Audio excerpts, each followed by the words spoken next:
बारिश में गरीब कौवा परिवार। ये कहानी एक कालू नामक कौवे की है जो बरगद के एक पेड़ पर एक घोंसले में अपनी पत्नी मंजी कौवे के साथ रहता था। कालू कौवे की 2 संतान थी। वे थे उसके दोनों पुत्र हरु और तनु कौवे। वे दोनों अभी काफी छोटे थे जो हर समय घोंसले में ही रहा करते थे। कालू कौवा वह बहुत ही गरीब पक्षी था। इन दिनों जंगल में बारिश का मौसम था। सारे पक्षियों ने अपने अपने घोंसलों को मजबूत और व्यवस्थित कर लिया था ताकि उन्हें बारिश में किसी भी तरह की समस्या का सामना न करना पड़े। एक दिन की बात है, मंजी कौवी अपने पति कालू कौवे से बात कर रही थी। जी सुनिए, बारिश का मौसम आ चुका है। अब हमें बारिश में आने वाली समस्याओं से निपटने के लिए कुछ न कुछ तो करना ही होगा। हमारे बच्चे भी काफी छोटे हैं और हमारा घोंसला भी कितना छोटा है। क्या करें मंजी फिर अब? मैं ये कह रही हूँ कि अब हमें इसी डाली पर एक और घोंसला बनाना होगा ताकि एक घोंसले में हम दोनों रह सके और एक घोंसले में हमारे दोनों बच्चे आराम से रह सके। इतने छोटे से घोंसले में 4 पक्षी को रहने में काफी दिक्कत होगी। हाँ मंजी, ये बात तो बिल्कुल सही है। वैसे भी हमारा घोंसला काफी छोटा है और बारिश में हम चारों इस छोटे से घोंसले में नहीं रह सकते। मैं ये काम करता हूँ, आज से इसी डाली पर एक नया घोंसला बनाना शुरू कर देते हैं। कालू कौवा उसी डाली पर नया घोंसला बनाना शुरू कर देता है। वो जंगल से एक एक लकड़ियाँ लाने लगा और उन लकड़ियों से अपना घोंसला बनाने लगा। देखते ही देखते शाम हो जाती है। कालू कौवे ने आधा घोंसला बना लिया था। अब केवल आधा घोंसला ही बनाना बाकी था। जी अब रहने दीजिए, अब बाकी की लकड़ियाँ कल सवेरे ले आना। वैसे भी मौसम बहुत बदल गया है, हो सकता है अभी बारिश शुरू हो जाए। मंजी, उस पीपल के पेड़ के पास बस थोड़ी सी लकड़ियाँ बची हैं। मैं तुरंत उन्हें लेके आता हूँ, वरना वो लकड़ियाँ कोई और पक्षी लेके चला जाएगा। जी मैं भी आपके संग चलूं? नहीं मंजी, मैं तुरंत ही लौट कर आता हूँ। तुम बच्चों के पास ही रहना। कालू कौवा वहाँ से उड़कर उस पीपल के पेड़ के पास जाता है और वहाँ से सारी लकड़ियाँ अपने पैरों और चोंच में उठाकर वापस अपने घोंसले की ओर आने लगता है। तभी अचानक तेज हवा के साथ तूफानी बारिश शुरू हो जाती है। हवा इतनी तेज चल रही थी कि कालू कौवे से ठीक से उड़ा भी नहीं जा रहा था। ये देखकर कालू कौवा वहीं नीचे जमीन पर आकर बैठ जाता है और अपनी चोंच में रखी वो लकड़ियाँ वहीं जमीन पर रख देता है।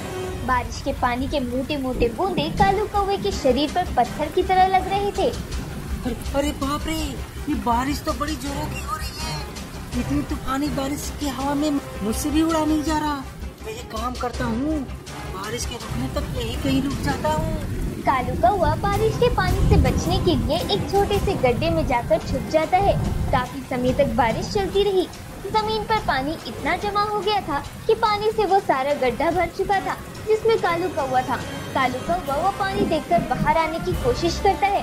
तभी बहुत पानी के साथ साथ एक बड़ा सा पत्थर उस गड्ढे के ऊपर आकर अटक जाता है, जिसकी वजह से वो गड्ढा बंद हो जाता है और कालू कौवा उसी गड्ढे में बंद हो जाता है। अरे बाप रे, ये पत्थर कहाँ से आ गया?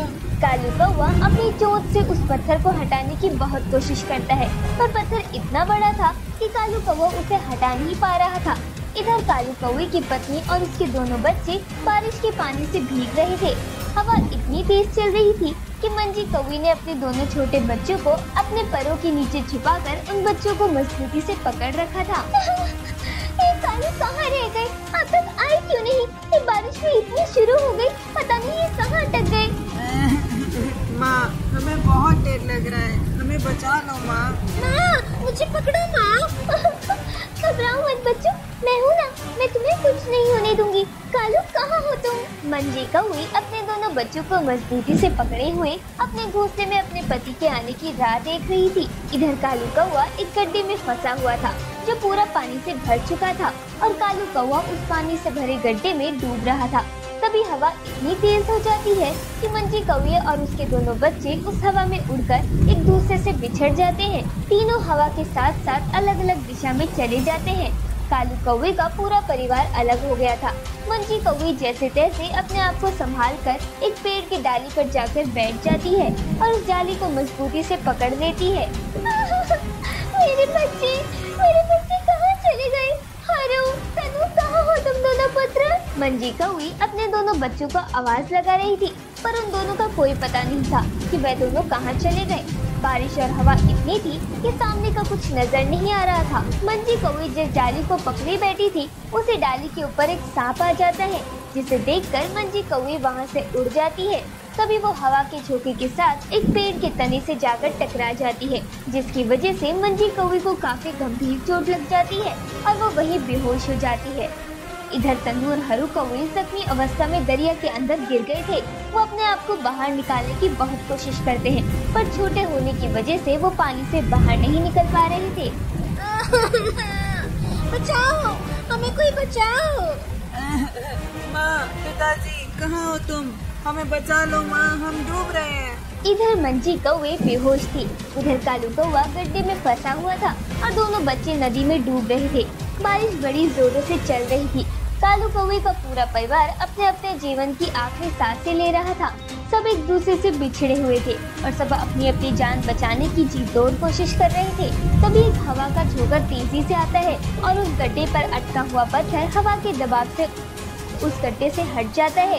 ये देखकर कालू कौवा तुरंत उस गड्ढे से बाहर निकलता है और तेजी से अपने घोंसले की ओर भागता है। वो जैसे तैसे अपने घोंसले तक पहुंच जाता है।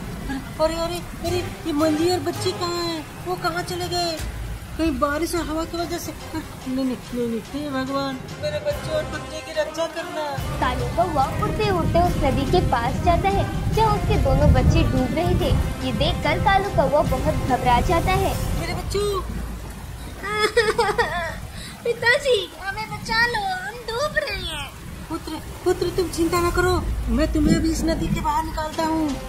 कालू कौवा उड़ता हुआ जाता है और अपने पुत्र हरू कौवे को अपनी दोनों टांगों से पकड़कर नदी से निकालकर बाहर ले आता है और फिर जाकर अपने दूसरे पुत्र तन्नू कौवे को भी नदी से निकालकर बाहर ले आता है।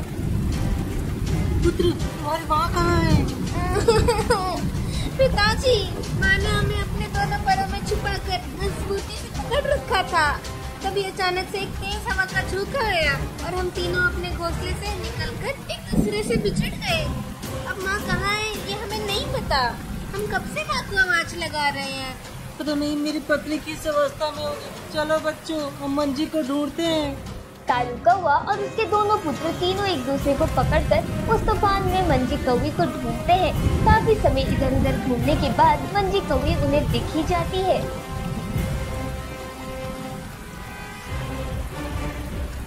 वो रही बच्चों तुम्हारी माँ, देखो वहाँ बेहोश पड़ी है।